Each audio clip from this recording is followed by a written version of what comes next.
제4장.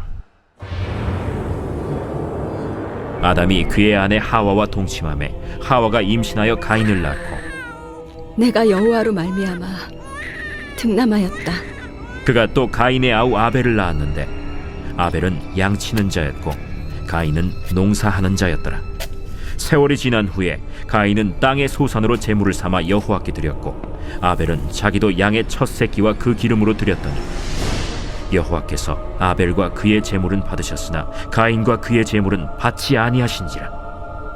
가인이 몹시 분하여 안색이 변하니 여호와께서 가인에게 이르시되 네가 분하여 함은 어찌 됨이며 안색이 변함은 어찌 됨이냐. 네가 선을 행하면 어찌 낯을 들지 못하겠느냐. 선을 행하지 아니하면 죄가 문에 엎드려 있느니라. 죄가 너를 원하나 너는 죄를 다스릴지니라. 가인이 그의 아우 아벨에게 말하고 그들이 들에 있을 때 가인이 그의 아우 아벨을 쳐 죽이니라. 여호와께서 가인에게 이르시되 내 아우 아벨이 어딨느냐. 내가 알지 못하나이다. 내가 내 아우를 지키는 자니이까? 네가 무엇을 하였느냐. 내 아우의 핏소리가 땅에서부터 내게 호소하느니라. 땅이 그 입을 벌려 내 손에서부터 내 아우의 피를 받았은즉 내가 땅에서 저주를 받으리니 내가 밭을 갈아도 땅이 다시는 그 효력을 내게 주지 아니할 것이요 너는 땅에서 피하며 유리한 자가 되리라.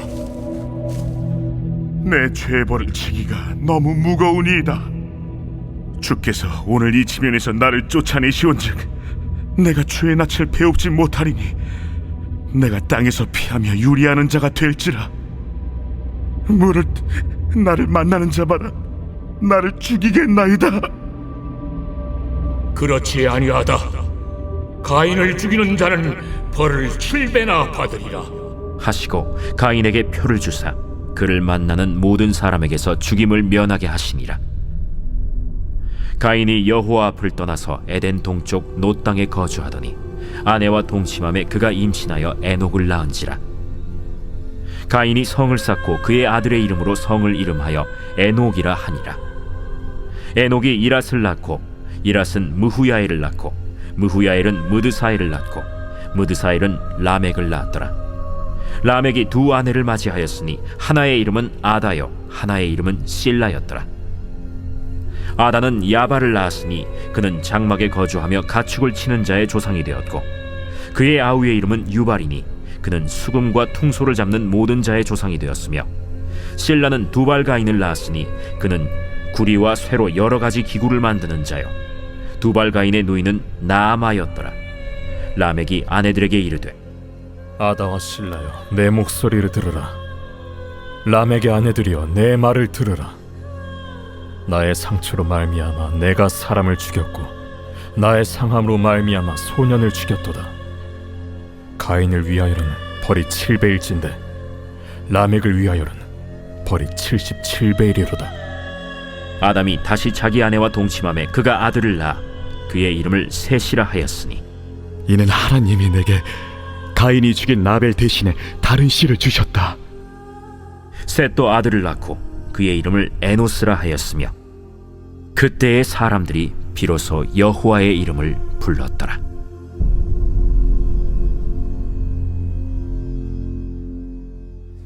오늘 우리에게 주시는 하나님의 말씀은 창세기 4장의 말씀입니다. 창세기 4장에는 가인과 아벨의 이야기가 나오고 있습니다. 창세기는 전체가 50장으로 되어 있는데요.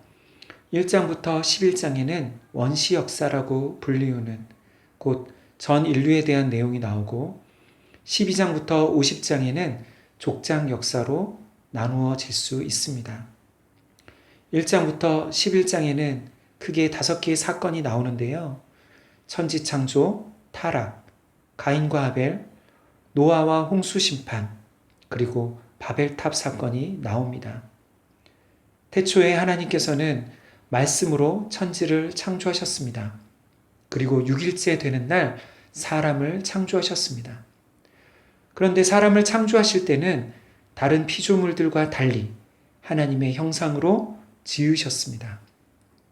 이것은 모든 피조물 가운데서 오직 사람만이 하나님과 인격적인 교제를 나눌 수 있는 존재로 지음받은 것을 의미하는 것입니다.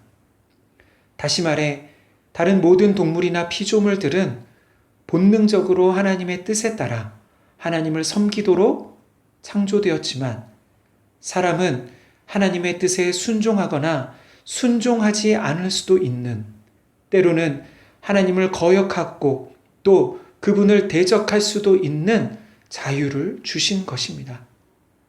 왜 그러셨을까요? 그것은 진정한 교제와 사랑에는 자유가 있어야 하기 때문입니다. 자유가 없는 진정한 사귐은 없는 것이지요.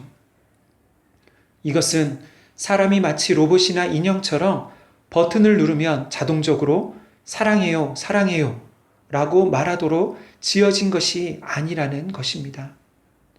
하나님께서는 사람이 자원하는 마음으로 그분을 사랑하고 그분의 뜻에 따르기를 원하셨습니다. 그래서 하나님께서는 에덴 동산에서 아담과 하와를 지으시고 그들이 마음으로 하나님을 사랑하고 그분의 뜻에 순종하며 그분과 사랑의 관계를 나누길 원하셨습니다. 사랑하는 성도 여러분, 우리 인생의 가치는 어디에 있는 것일까요? 왜 우리 한 사람 한 사람의 삶이 하나님 앞에서 소중한 인생인 것일까요? 그것은 우리 인생이 하나님과의 관계에서 하나님께 드리는 그 사람의 고백, 그 사람의 사랑은 오직 그만이 드릴 수 있다는 의미에서 유일무이한 관계라는 의미입니다. 다시 말해서 내가 하나님께 드리는 찬양, 내가 드리는 예배, 내가 드리는 사랑의 고백은 다른 누군가가 대신할 수 없는 것이지요. 그래서입니다. 우리 인생은 다른 누군가와 비교하면서 불행해하거나 낙심할 필요가 없습니다. 세상은 우리의 가치가 다른 사람들과 비교할 때 무엇인가 잘나야, 우월해야, 뛰어나야만 인정받고 칭찬받고 사랑받을 수 있다라고 말하지만 하나님 앞에서는 그렇지 않은 것입니다. 하나님과 나와의 관계는 그 누구도 대신할 수 없는 유일무이한 것입니다. 그래서 모든 인생은 그 한 사람 한 사람이 하나님 앞에서 너무나 소중한 것입니다. 이제 오늘 본문에서는 가인과 아벨이 하나님께 예배를 드리는 내용이 나오고 있습니다. 1절에 보니까 아담과 하와가 자식을 낳았습니다. 그리고 그의 이름을 가인, 곧 내가 여호와로 말미암아 등남하였다고 지었습니다. 비록 아담과 하와가 하나님 앞에서 죄를 짓고 에덴 동산에서 쫓겨났지만 하나님께서는 그들에게 자식을 낳고 기르는 기쁨과 행복을 주신 것입니다. 그리고 이후에 또 하나의 자식을 낳았는데 그의 이름은 아벨이었습니다. 아벨은 양을 치는 자였고 가인은 농사하는 자였습니다. 세월이 지나 이들이 하나님께 제사를 드리게 되었습니다. 아마도 하나님께서는 이전에 아담과 하와에게 어떻게 하나님께 제사를 드려야 하는지 가르쳐 주셨고 또 부모를 통해 배운 대로 이제 가인과 아벨도 하나님께 제사를 드리게 된 것 같습니다. 가인은 자기가 거둔 땅의 소산으로 제물을 드렸고 아벨은 양의 첫 새끼와 기름으로 제사를 드렸습니다. 그런데 하나님께서 아벨의 제사는 받으시고 가인의 제사는 받지 않으셨습니다. 왜 하나님께서는 아벨의 제사는 받으시고 가인의 제사는 받지 않으셨을까요? 무엇이 문제였을까요? 4절과 5절의 말씀입니다. 아벨은 자기도 양의 첫 새끼와 그 기름으로 드렸더니 여호와께서 아벨과 그의 제물은 받으셨으나 가인과 그의 제물은 받지 아니하신지라. 가인이 몹시 분하여 안색이 변하니. 아멘. 하나님께서는 가인과 아벨이 드리는 제사 가운데 무엇을 받으시고 무엇을 받지 않으셨습니까? 본문에는 여호와께서 아벨과 그의 제물을 받으시고 가인과 그의 제물은 받지 않으셨다라고 말씀하고 있습니다. 이것이 무슨 뜻일까요? 이것은 하나님께서 받으시는 것은 그들의 제물만이 아니라 제사를 드리는 그 사람 자체를 보신다는 의미입니다. 그러면 가인의 무엇이 하나님께 받아들여지지 않은 것일까요? 7절에 보면 하나님께서 가인에게 내가 선을 행하면 어찌 낯을 들지 못하겠느냐고 말씀하십니다. 다시 말해서 하나님께서 보시는 것은 제사를 드리는 그들의 삶이었습니다. 그들이 드린 제물에 어떤 문제가 있는 것이 아니라 또 가인이 제사를 대충 드려서 받지 않으신 것이 아니라 문제는 제사를 드리기 전 가인의 삶과 마음이 하나님 앞에서 올바르지 못했던 것입니다. 그러면 어떻게 해야 할까요? 다시 하나님의 뜻 가운데 살면서 다시 바른 제사를 드리면 되는 것이지요. 그런데 가인은 분노했습니다. 가인이 분노하는 이유는 하나님께서 아벨의 예배는 받으시는데 자기 예배는 받지 않으셨기 때문이었습니다. 곧 하나님께 분노하고 있는 것이지요. 그리고 나서 가인은 자기 동생 아벨을 들에서 쳐 죽였습니다. 살인을 저지른 가인에게 하나님이 찾아와 물으셨습니다. 내 아우 아벨이 어디 있느냐? 그러자 가인은 내가 알지 못합니다. 내가 내 아우를 지키는 자입니까? 라고 거짓말을 합니다. 하나님은 가인이 무슨 일을 했는지 모르셔서 묻고 계신 것이 아니었습니다. 하나님은 가인에게 회개할 기회를 주시고 계신 것입니다. 그러나 그는 하나님도 속일 수 있다고 생각한 것 같습니다. 그런 가인에게 하나님은 땅이 너에게 효력을 주지 않을 것이고 너는 땅에서 피하며 유리하는 자가 될 것이라고 말씀하십니다. 13절과 14절의 말씀입니다. 가인이 여호와께 아뢰되 내 죄벌이 지기가 너무 무거우니이다. 주께서 오늘 이 지면에서 나를 쫓아내시온즉 내가 주의 낯을 배웁지 못하리니 내가 땅에서 피하며 유리하는 자가 될지라. 무릇 나를 만나는 자마다 나를 죽이겠나이다. 아멘.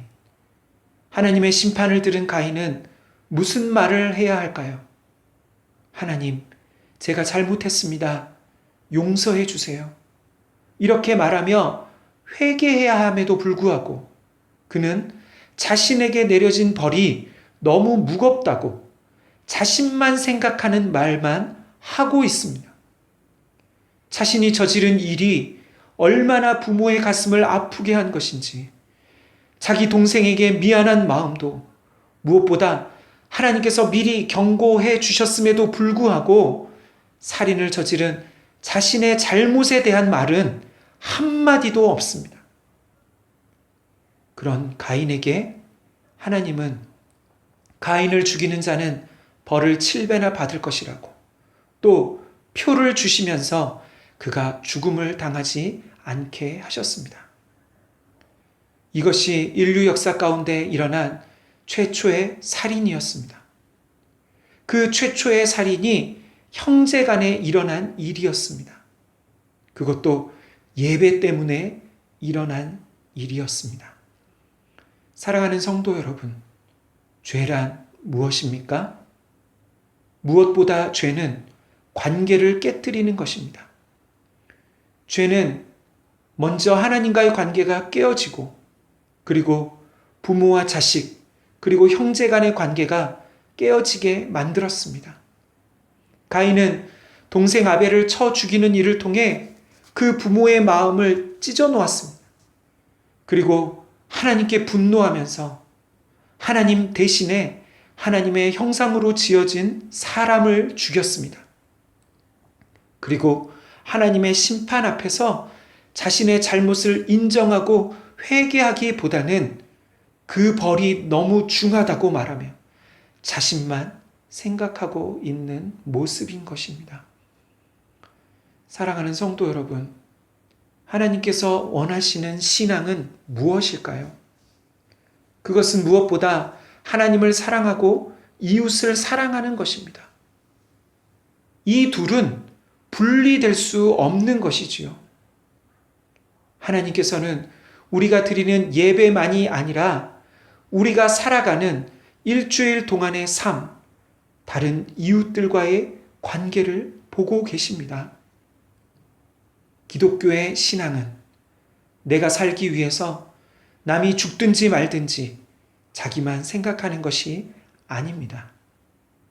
오히려 예수님처럼 남을 살리기 위해서 자신을 내어주고 희생하는 것이 기독교입니다.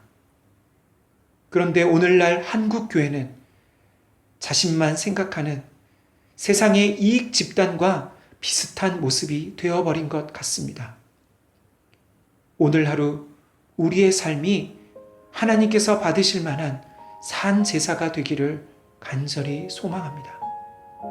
그리고 우리 한국교회가 자신만 생각하는 것이 아니라 지금 가장 힘들고 어려운 이웃들을 돌아보며 또 이 코로나 상황에서 주변을 돌아보며 섬길 수 있는 그런 교회가 되기를, 그런 그리스도인들이 되기를 간절히 소망합니다. 아멘.